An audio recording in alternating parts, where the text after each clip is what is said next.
في هذا الحفل البهيج الذي أقيم اختتاما للأيام القرآنية في طبعتها الثانية التي استمرت لمدة 7 أيام كاملة، كانت حصيلتها تجيء 57 طالب بالمدرسة القرآنية. فهو الحق المبين والهادي إلى الصراط المستقيم. فالحمد لله على نعمة الإسلام، والحمد لله على نعمة القرآن، والحمد لله الذي جمعنا وإياكم في هذا اليوم المبارك. سعيد جدا بحضوري معكم اليوم بحفل اختتام الأيام القرآنية الرمضانية للمدرسة القرآنية دار القرآن الكريم. راتع بشر وسكينة مدت لنا حبلا متينا، سقتنا لطفا ولينا، ألا نهضتنا فجر. عيون كالصقور فلا تنام، تروم لنصر الحق فلا ترام، حباها ربنا عزا ونصرا، وأيدها بجند لا يضام.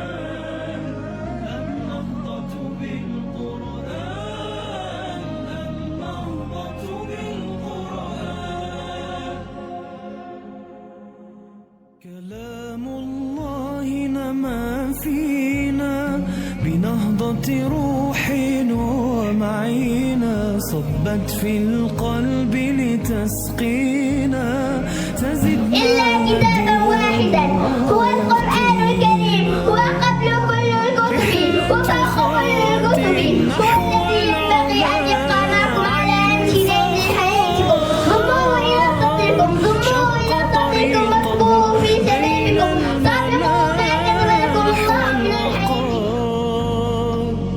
رحلة خاتم نحو العلا، عين الفخار شق طريقه بين